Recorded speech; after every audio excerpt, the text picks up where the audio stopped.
So we're at the IPA pre-budget lecture, and this year is a slightly different presentation. We've invited the Honourable Dr. Brendan Nelson, the Director of the Australian War Memorial, to provide the lecture this year. Brendan, thanks very much for joining us this evening. Oh, it's a privilege. A very important organisation. I'm always happy to support it. Brendan, we've asked you to come along as well in part to talk about the centenary of World War I. Of course, the War Memorial doing a lot of work in raising awareness about the centenary, and as we go towards the centenary of the Gallipoli landing as well. Just give us some insight about the War Memorial's activities to date. Well, the Australian War Memorial has its own origins in the First World War, and every nation has its own story, and Australia's story has been shaped very largely by these events we're about to commemorate. Over the centenary of the First World War, which of course is a 4-year program from late this year until November 2018, we have a series of major activities that we're undertaking. So a major redevelopment of our First World War galleries, which will open in late November this year. We'll tell the story of the origins of the war, how Australia changed. The much-loved dioramas have been fully restored and will be in chronological order. And you'll emerge from these galleries very proud of what was achieved, but not a shallow pride, one that's informed by a sober understanding of the cost. We are well advanced in building what will be a $70 million travelling exhibition for the centenary of the First World War. We'll travel a number of very large items, First World War tanks, for example, and use a pentaspan pavilion technology to present the story of Australia through the First World War. We've got a number of other major things, such as projecting onto the front of the memorial every night for 4 years the name of each one of the 62,000 men and some women killed in the First World War.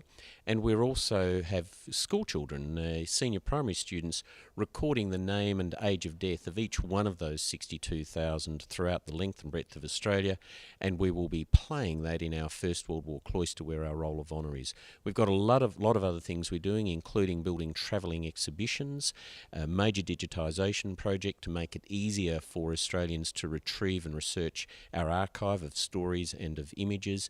And we've also got a nice little project of 100,000 wooden crosses that we've had made with the Australian War Memorial centenary logo on one end. School children are putting their name and school on one side and what it means to them, what all of this means to them for placement on Australian graves in 39 countries over the next 4 years. It sounds like there's a lot going on, as we would expect, and I think one of the themes we're covering off tonight as part of our pre-budget lecture is that sense of identity. And it seems like the War Memorial's taken very much that to heart with the school children's involvement as well, understanding Australia's place in 2014 and where we've really come from. Well, this is extremely important. It's very important in a world that has changed so radically, certainly over the space of my own lifetime, and in our region with very deep geostrategic uncertainties. We have to be very clear about who we are. Our values, our beliefs, the way we relate to one another and see our place in the world is not a moving feast. They're not things to which we attach evidence of the latest fad that's sweeping the country. Who we are was shaped in no small way by what happened almost 100 years ago. We were just over 4.5 million people.